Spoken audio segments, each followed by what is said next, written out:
Go back to 2020. If you would have gone and asked people in Feb 2020, hey, do you know markets are going to fall in 2020 March? Nobody knew. Everything was going fine that time. Even though COVID cases were there internationally, India was not suffering too much. Then suddenly market collapsed. And again, after a few months, if you would have gone and asked people, hey, do you know in the next month onwards, markets are going to bounce back from June? Nobody knows. So the fact is, if you ask me what is going to happen tomorrow, I don't know. Nobody knows. So you might say, you have brought me to a session and you have said that, what should investors do? Okay. And you are telling me that I don't know what to do. Isn't it? Isn't it strange? You came to this session because you're told that buy or buy, what should investors do? And I'm saying that I don't know what is going to happen in the markets in the next 1 day, 2 day, even 3 months, 6 months. So the question still remains for all of you and all of us is, what should I do then as investors? Now, this brings me to a very, very different topic, and which is very, very important. When I say what should I do means behavior, isn't it? Behavior is what you and I do. And if it is what you and I do, it is an action. And if it is an action, it is also a decision. Think about it. You are attending this session. So when the invite came to you, you would have taken a decision. Should I attend? Should I not attend?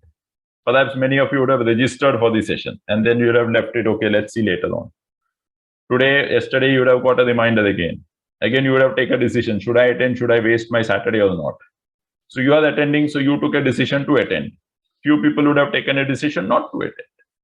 So everywhere in life, it is a decision, isn't it? What should we have for breakfast is also a decision.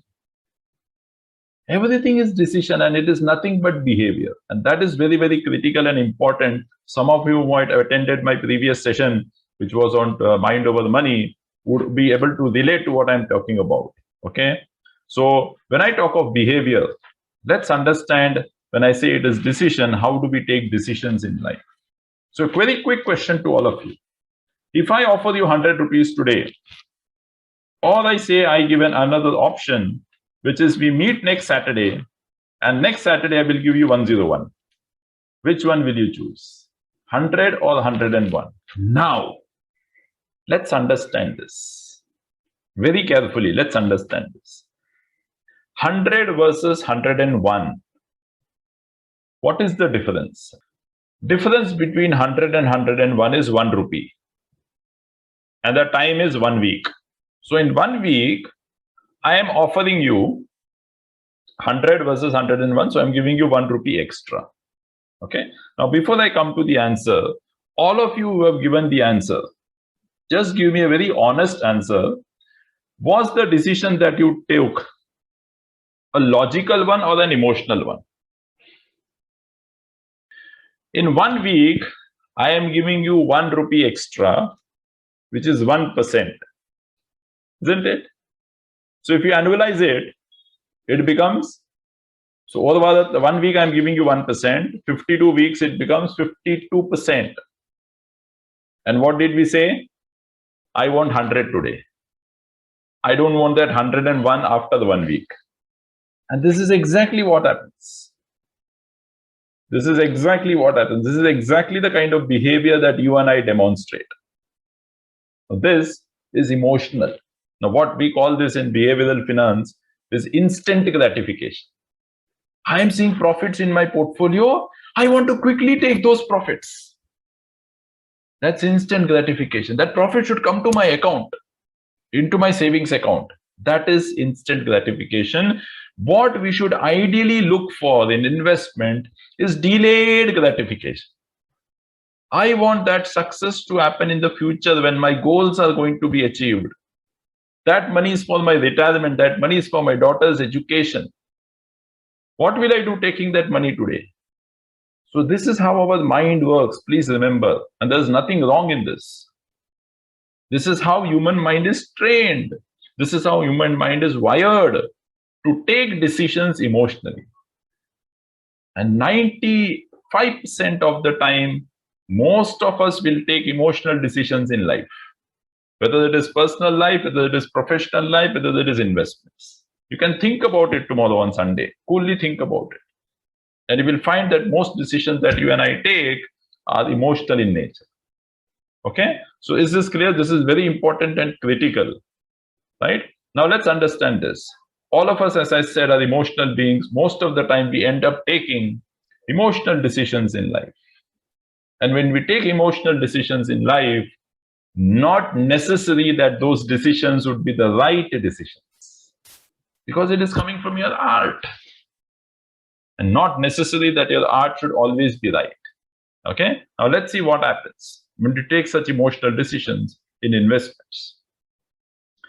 One of the emotional decisions that investors take is redemption, selling their mutual fund units. So how this happens? This is also instant gratification. Huh? So look at this situation. You have to put a redemption request for mutual fund. Why? Because you see profits of 20%, 30%, 50% in your portfolio. Your thought is, your mind is saying, I'm seeing profit of 50, 60%. Tomorrow, if the market falls, that profit will come to 20%, 10%, even it can become a loss also. Let me take that money today. Instant gratification. Money comes to your account today. And what do you do when the money comes to your account? Think about it. You will end up spending that money. What will happen suddenly? All of a sudden, you will decide that I want to buy a LCD, 52-inch LCD. You're already having a 35, 38 or a 40-inch LCD. You have decided to buy a 52-inch LCD. Why? Because money is there in your account, right? Similarly, you will buy a bigger four-wheeler. Why? Because money is lying in your account. Think about it. All these are instant gratification decisions, because the LCD that I buy today, the four-wheeler that I buy today, gives me a lot of happiness, satisfaction. And especially when I post it on social media, thousands of people are going to give me thumbs up and likes. Hey, everybody is congratulating me, man. I have brought a new four-wheeler. Gives us a lot of happiness, emotional, instant gratification. This is what happens. So therefore, redemption is an emotional decision which we should avoid. Got it? Don't act in haste that I want to redeem the money. Once it comes to your account, you will end up spending the money. I can guarantee that. 98% of us will spend the money. Even though we might say today, no, I will wait for the markets to correct. And when the markets correct, I will come back and invest. I have 13 years of experience, sir, of dealing with investors. And I know, including myself, how each one of us will behave when we are faced with that situation in reality. And I will explain some aspects of them subsequently. Okay? Now, very interesting. There's something which you see on your slide. What do you think this is? Take a guess. What do you think this is? Now, I will give you a hint. You know, the maze is called something in Hindi or Sanskrit, which most of us would have seen when we saw Mahabharata. You might have heard of that word. It is Chakravyuh. Now, let's understand this. Abhimanyu, yes, Chakravyuh. So that's the story of Abhimanyu and Chakravyuh. I will not get into the complete details of the story because most of us would know this. Now, if you recollect, if you look at the right-hand side, okay, which is the Chakravyuh, there's a red dot. Okay, this is the center or this is the target. Okay, this is the target that you want to reach, right? But look at it. If I want to reach the center, which is the right dot, I cannot just go straight and get inside, because the Chakravyuh formation is such that there is layers and layers of soldiers. So you see the direction, it has to actually go like this. It's a very difficult task to reach the center. It is similar to if you have seen onion or even cabbage. So when you remove the first layer of onion or cabbage, you will find there's a second layer, there's a third layer, there's a third layer, there's a fourth layer, isn't it? So there's layer after layer, and that is what is there in a Chakravyuh also. So Abhimanyu, while he was in the womb of his mother, knew or rather heard how to enter the Chakravyuh using a shortcut. Because if you go by this way, by the time you reach the center, there's a very high probability that you will get killed by the soldiers, even before you reach the center. So he knew a shortcut to enter the Chakravyuh. Unfortunately, he did not know how to exit the Chakravyuh. Okay. Now you might ask, what has this to do with investments? I said redemption is an emotional decision. Okay. And Chakravyuh talks of entry and exit. Entering the Chakravyuh is difficult, but Abhimanyu knew a shortcut to enter it. Exit is also difficult unless you are trained how to exit from a Chakravyuh. But mutual fund, very simple. Simple to enter, simple to exit. Isn't it? Now, when Abhimanyu died, he was just 16 years old. 16 is not an age to die. It's a very premature death that he has to face. When you enter into mutual fund, it is very easy to enter because all that you have to do is have the KYC documents ready and your investment starts. Redemption is also very simple. Just click a button. Almost all AMCs today have a mobile app. Just click on the button redemption. Next 3 days, money is into your account. As simple as that. No need of bothering Mr. Ramlingam also. Namale Panilla, we can only do that redemption. Just press the button. So what I'm trying to tell here is, entry is easy in mutual fund. Exit is also very easy in mutual fund. But if you exit before you achieve your financial goals, your goals will also die a premature death like Abhimanyu. Got it? Your goals will also die a premature death like Abhimanyu. Let me give a simple example. I invest for my daughter's education. She is currently 11 years old and I started the investment long back. I want money for the higher education at the age of 18. Now, if today I were to decide that, hey, market is at 52,000, let me exit from markets. So I started a SIP for her. I see a lot of profit in that portfolio today. I redeem the investments. Emotional decision. Money will come to my account. I will feel very happy. Hey, money has come to my account. And I will spend that money. What happens to my daughter's education goal? Premature death. Perhaps she may not be able to, I will not be able to accumulate that much money for her when she requires it at the age of 80. So please be very careful. My humble request to all of you. Do not take emotional decisions. And redemption is one of those emotional decisions. Okay? So whenever you think of redemption, think about the Abhimanyu story. Think about the Chakravyuh. I will also share one illustration of what is the impact when you do those premature redemptions. Let's look at that. Very interesting. Okay, this is the story of two friends, Jai and Viru. Okay, now this is actually two characters from a very popular Bollywood movie called Sholay. I don't know, down south you might not have heard about it, but there's a very popular movie by the name of Sholay. Super duper hit movie. And there are two friends in that, Jai and Viru. I have taken those characters just to sort of, so that people can resonate with them clearly. Now, both Jai and Viru are very good childhood buddies. They're very good friends. Whatever the one does, the other also does. Both of them are 30 years old. And both of them are worried about their retirement. Okay? And they're going to retire at the age of 60. And somebody tells them there's mutual fund investment that you can do. And you can do SIPs. So they're very happy. So both of them decide to start a SIP in a mutual fund for the next 30 years. And every month, they are investing 10,000 rupees. Okay, so Jai invests for 10,000 rupees every month for the next 30 years. So that is 36 lakh rupees of investment. The investment grows at 12% per annum. And Jai gets 3.24 crores in his account at the age of 60. Very happy. He can enjoy his retirement now. Viru also started the same 10,000 rupees investment in the same mutual fund scheme as Jai on the same date as Jai. And he also continued his investments for the next 30 years. He did not skip a single SIP date. So he also invested 36 lakhs. But Viru had a girlfriend. Okay, so in that movie also there's a girlfriend there. Now this girlfriend used to keep on pester Viru. Okay, because she was riding a horse cart. So she was riding a horse. That was her profession. Okay, and she said, "How many days will we continue to ride the horse? Please buy me a two-wheeler." After he bought him a two-wheeler, she said, I want a four-wheeler now. He bought her the four-wheeler also. Now, where did all this money come from? All this money came from his investments. He kept on redeeming his money at frequent intervals. Then they decided how many years we will spend here only. Let's go on a vacation. Let's get married. Let's go on a vacation.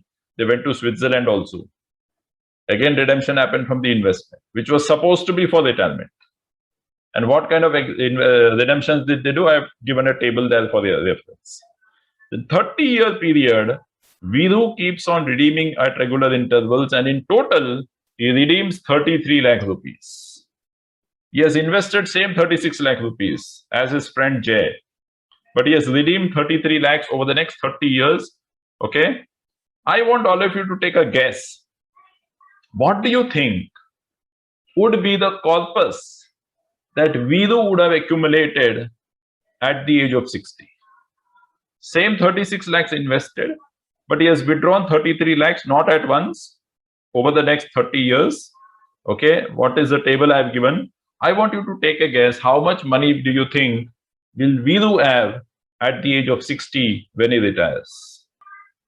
Okay, let me now divulge the answer. The right answer is he gets about 1.28 crores. So now see the difference. There's a difference of almost 2 crores between what Jay got and what Viru will get. But if you look at it, the redemption is only 33 lakhs. And that too staggered over the next 30 years. Not a big amount, right?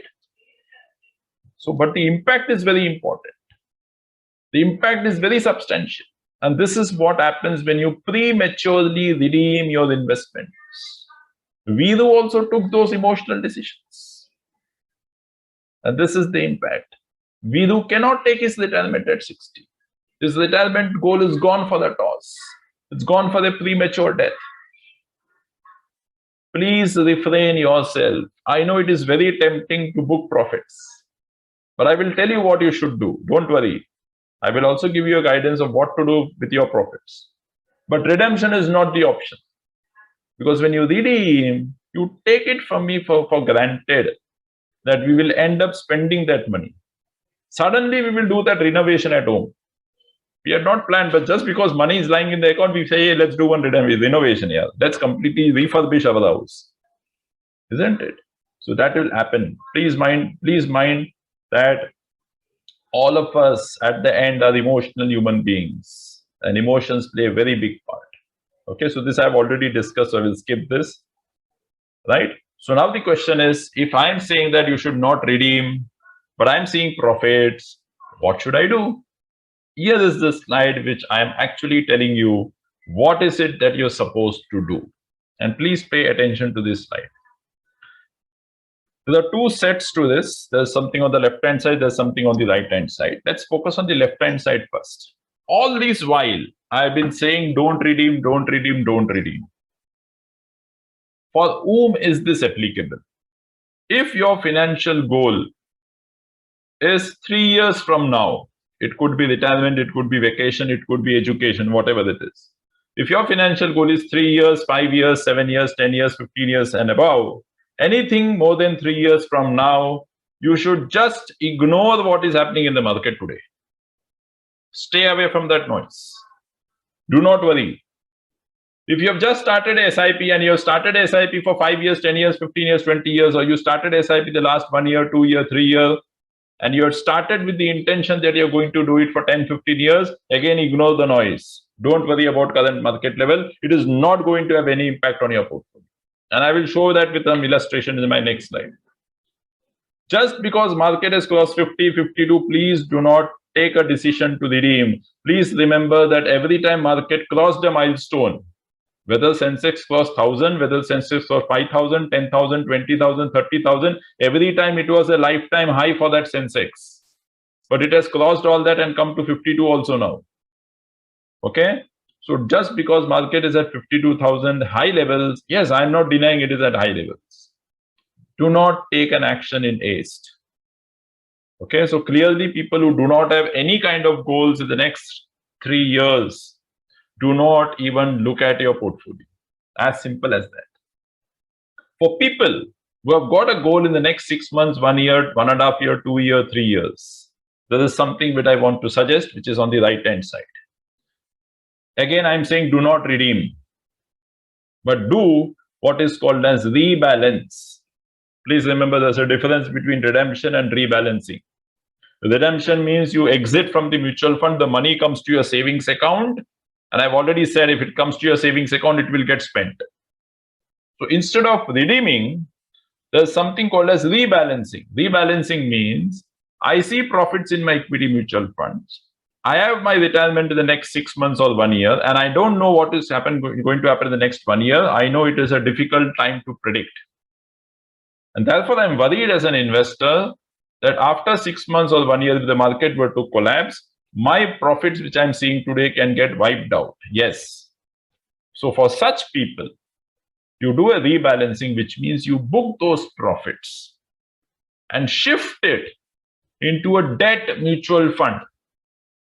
Okay, shift it into a debt mutual fund. So this is called rebalancing. So essentially, you're moving from equity, getting into debt.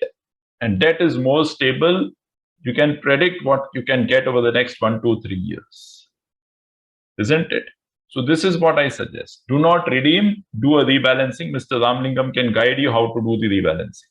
And I'm sure they must be doing it with all of you also. Only for those people who have got a goal in the next 6 months, 1 year, 2 years. Please do not tomorrow go and call Mr. Ramlingam, hey, we want to do rebalancing. I said if your goals are 3 years and above, forget about the market today. Don't even look at it, ignore it. Please be very careful. Rebalancing you can do. You want to shield your capital, get it into debt, keep it there. Is this clear to all of you? Right? Please remember the last sentence that I put. This is a very famous quote from Warren Buffett. He says the worst mistake that you can make in stocks is to buy or sell stocks based on current headlines. And this is true for mutual fund also. So this is very clear as to what is it that we are supposed to do. Okay, few more slides and then we'll wind up today's session. Now, there are people who would have started a SIP in this group. Your SIP is going on. Okay, and there's a worry that market is at 52,000 level. Should I continue my SIP in this market? In this high market, because I will get units at high cost. Two markets can become volatile. They were volatile for few periods of time just before sort of now normalizing again. So what should I do in such cases? Should I stop my SIP or not? I will show a very simple illustration and explain that point. This is a story of 3 friends. Their name is Lucky, Unlucky, and Smart. 3 friends, okay? Now, this is January 1999, 1st of Jan 1999. All the 3 of them are walking on Marina Beach. Good friends. And 1st January, all of us know what happens. All of us take a resolution, right? So all the 3 friends were walking on Marina Beach and they took a resolution that we will start an investment in equities and we will invest 1,000 rupees every day. Okay, 1,000 rupees every day, and for the sake of simplicity, they have invested in Sensex. Right? Smart says I will invest 1,000 rupees for every day, irrespective of what happens in the market. Religiously, I will do that 1,000 rupees. Lucky says, hey, my name is Lucky. I will select my days and I will invest only for 1,000 days. The best 1,000 days I will invest. What are the best 1,000 days? Days on which the market has come down. Isn't it? So when I buy when the market is down, I will get more value or more units, right? So I'm buying it at cheap price. So Lucky says, I am lucky, so I will invest only for 1,000 days. Every day I will invest 1,000 rupees. And on those days when the markets have fallen, I will invest. And he does that. Unlucky is poor chap, unlucky. He also follows Lucky and he also says, I will also invest for 1,000 days. Just like Lucky, I will also invest 1,000 rupees for 1,000 days only. But since his name is Unlucky, he ends up investing on the worst possible 1,000 days. What is the worst possible 1,000 days? When the markets have gone up. Right? So Lucky and Unlucky, 1,000 rupees into 1,000 days, 10 lakh rupees they invest. Smart has decided to invest every day, is not bothered about the market. Every day is religiously investing 1,000. So he invests 55 lakh rupees.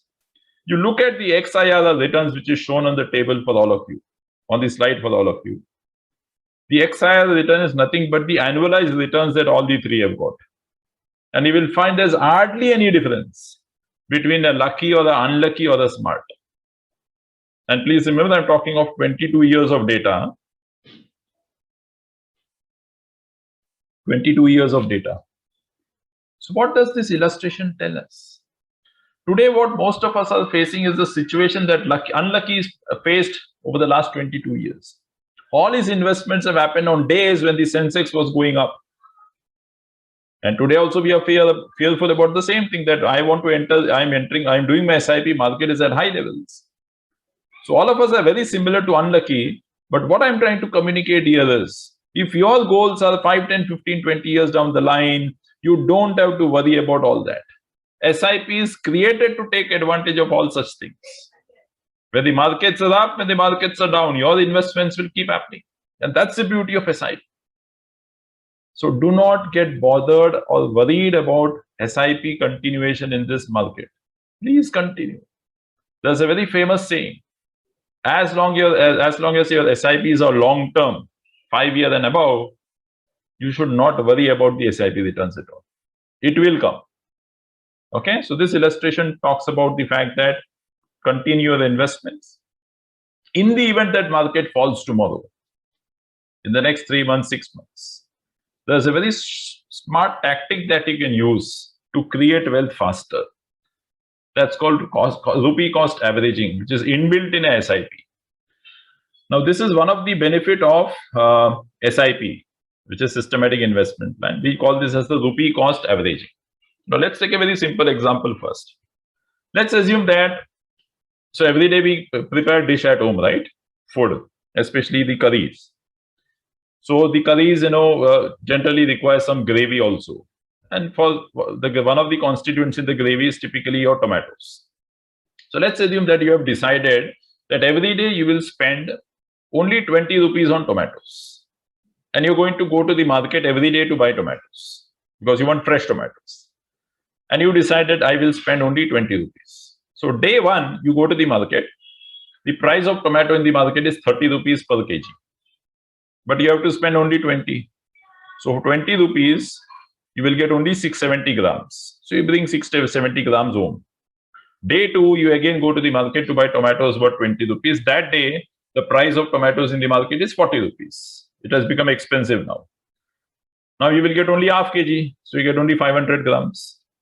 Third day you go, it is 20 rupees. Fantastic. You are getting 1 kg now.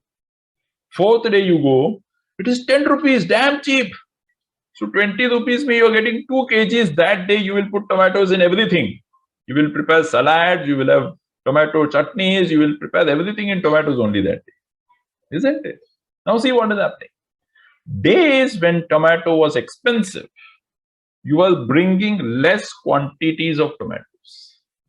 And on days when tomato was cheap, you were getting more quantities. And this is exactly what happens in SIPs. In mutual fund, you get units. When you invest, you get units. And that units, what you get is dependent on the price per unit, which is called NAV, net asset value. So when the market is expensive, the NAV is also expensive. And when your SIP gets triggered that day, you will get less units because you're buying units at an expensive price. On days when the market is lower, the NAV is also fallen. Your SIP gets triggered that day, you get more units into your account. And this is why it is always recommended to do SIP, because markets are not the same price every day. So when you do a SIP every month, if your SIP is getting triggered on 5th of every month, market is not the same value on 5th of every month. Every day it is going to change. So to capture all those ups and downs is why we suggest you do SIP for long term. Because you will get enough opportunities in the market. When the market would have corrected, they would have come down, your NAV would have fallen, and you get more units. For people who are really smart, what you should do is continue your SIPs. And there will be occasion in the future when the market will correct. Please remember, markets will never go only up and never come only down. You will always have those phases, those cycles, ups and downs. So when the market corrects, comes down, maybe in the next 6 months, 1 year, 2 years, I don't know. But whenever it happens, you should try and put more value or investment into that market, because then you're going to buy more units at a lesser price. Tomatoes, you cannot go and buy 500 kgs, no? Because it will get rotten. Where will you keep that? But units you can buy and keep, no? That is what you should do. So smart investors, and fortunately, I would say in the last 1.5 years, we have seen, despite market correction, this is a substantial difference that I've seen in behavior of investors. When I started my journey in this industry in 2007, 2008, immediately markets corrected. People were very panicky, including myself, because I was new to the industry. And those times people used to come out of the investments. But what I've seen last year is, when market corrected in March 2020, the beauty is that thanks to people like Ramlingam, many investors did not redeem. Importantly, they invested money in that time. Because market was at low levels, they bought many units at a low price. And this is what you should do. This is what we call as top up. Okay, and when you do that top up, there's a benefit or an advantage, which is this.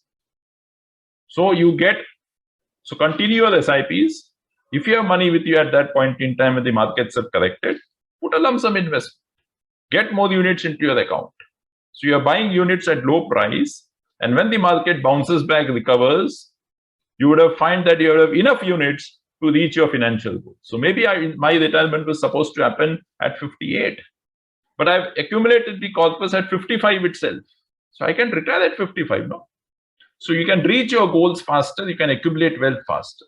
This is what we call as top-ups. Okay? So this is what you can do to accumulate more units at a lower price. Right? So what we have tried to communicate today over the last almost an hour now is that we have seen that there's a lot of noise, okay, that comes to us in the form of various business channels, articles, experts who come on television. What we are clearly trying to tell you is, stay away from all those noises. In life, there are two circles that are very, very important. One is a circle of concern. There's a circle of influence. Okay, and this applies to even life, not just investments. This I picked up from the 7 Habits of Successful People. Now, what happens here is the circle of concern. I'm sure many of you would be driving a 4-wheeler or a 2-wheeler, no? Now, what is the circle of concern? Every day we go to the office, you drive a 4-wheeler, every day we face traffic. So we are stuck in the traffic for 20 minutes, 30 minutes, 40 minutes. So what is happening inside the car when we are sitting? We are worried about the traffic. Yeah, I don't know why this happens to me every day. I don't know when these things will get sorted out. It's pathetic to stay in Mumbai. Horrible traffic. So this is concerning me. This is my circle of concern. But the question is, can I do anything about that traffic? The answer is no. I cannot do anything about the traffic. I cannot say people, hey, Hari is coming, everybody stay away. I'm not a prime minister or a chief minister that people will clear everything off. No? So I have to face it. So this occupies a lot of space in my mind. Hey, I will have to face traffic every day. So I'm concerned about traffic without realizing that I can do nothing about it. Same happens with investments. What will Mr. Modi do? What will happen to equity markets? What will RBI governor do? What kind of policies will government bring about? What will happen to COVID? All these are concerns that we are worried about each day. But the fact is, none of us have a control on any of them. But we are still worried. So stay away from these circles of concerns. Instead, focus on what is the circle of influence. What is the circle of influence? Things that are in my control. I can control it. So in the same example of car and traffic, what is it that I can control? Maybe I can start half an hour early to avoid that traffic. That's in my control. Similarly in investments, what is in my control? Market is not in my control.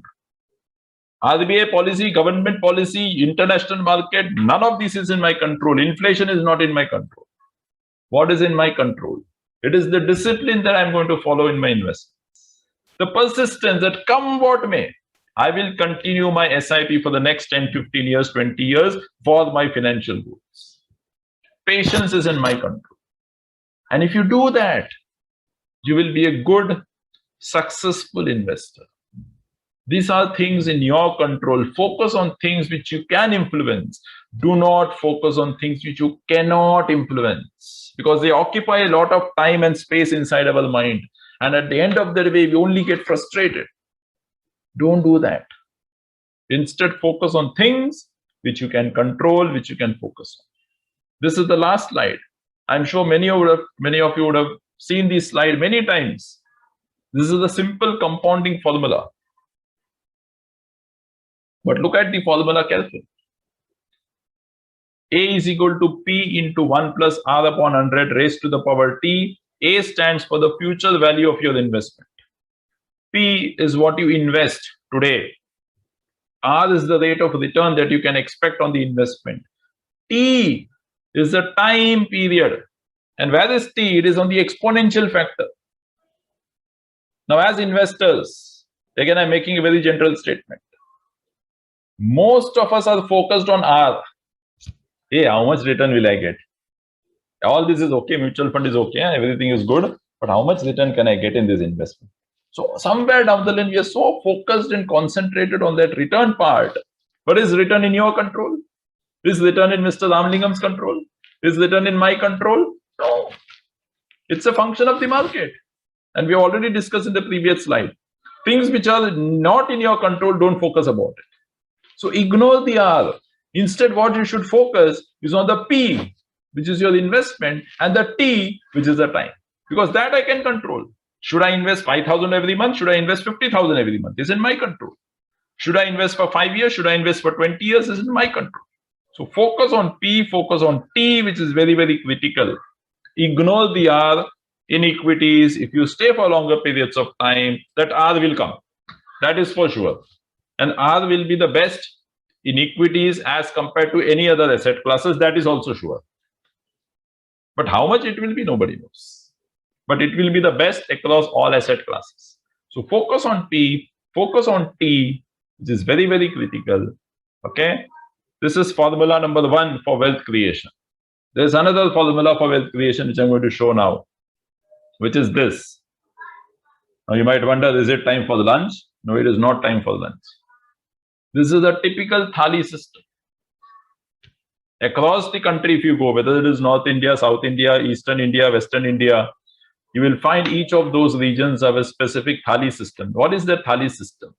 You will have a mix of rice, chapatis or rotis or puris, couple of vegetables, maybe a dal or a sambar or a rasam, depending on which place you belong to.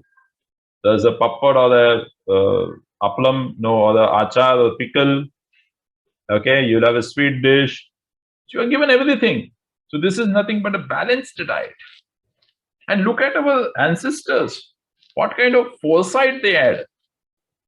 All these were given to us, right? All in the desired quantities, required quantities, as much as what is required for our body. So carbohydrate, protein, fat, sugar, everything is given to us, but in the desired quantities. So with a balanced diet is very, very important for the good health.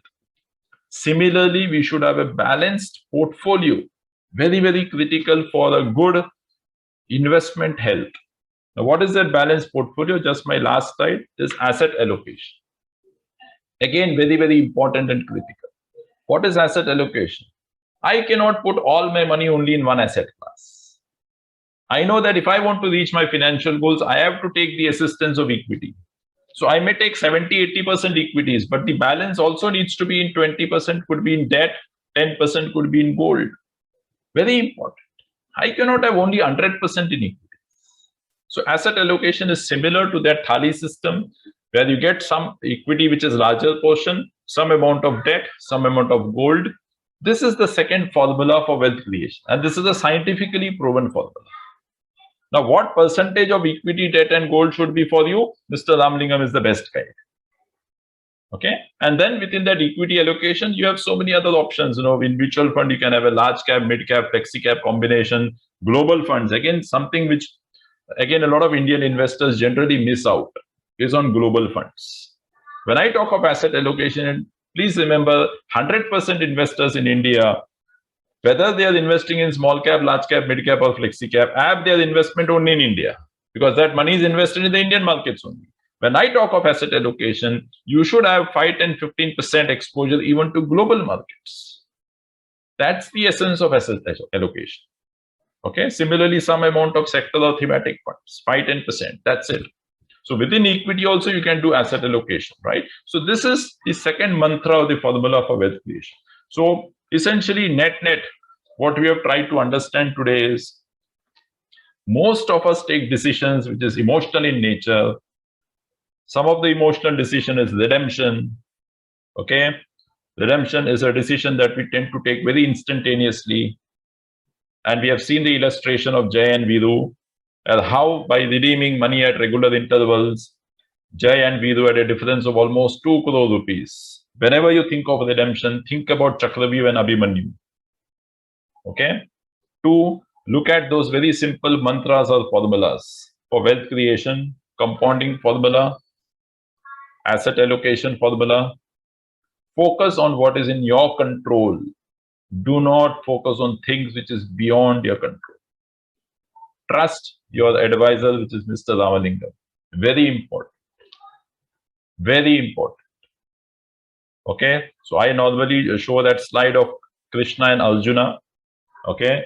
Please remember, an advisor is very, very important for all of us, because I said we are emotional in nature. So you and I will end up taking an emotional decision, quick decision of doing a redemption. But when you go to Mr. Ramalingam and say that I want to redeem, he will analyze, he will counsel you, he will mentor you, just like Krishna did when Arjuna wanted to run away from the battlefield. Arjuna was very excited about this fight, about the battle. But when he goes to the other side, he says, Krishna, who is his charioteer, that please take me to the opposite side and let me see who are those people who have come to fight against me. And when he goes there, he sees his own Kaurava brothers, he sees his guru, he sees his Pitama, and he gets emotional, he gets sentimental. And he says, Krishna, I don't want to fight this battlefield, let's go away. What is the fun of killing my own people? Then Krishna, through the Bhagavad Gita, explains to him that this fight is not a fight between brothers. It is a fight between good and evil. Do you want history to remember you as a coward? Because if you run away from the battlefield, a Kshatriya runs away from a battlefield, you will be called as a coward. Or do you want to fight this battlefield, and even if you die in this battlefield fighting, you will be remembered as a warrior? What is it that you want to be remembered as? In investments also, it is the same thing. When markets fall, you and I will tend to run away from the markets. And that is why you need a Krishna. That is why you need an advisor like Mr. Ramalingam. So do not think that Mr. Ramalingam is going to benefit out of all this. At the end of the day, Mr. Ramalingam will be very happy if you and I, as his investors, reach our financial goals. That's the ultimate truth. Krishna had no benefit in this, isn't it? So please trust him. Okay, he will do the best for you. Only then that relationship matures and it grows into a mutually beneficial relationship.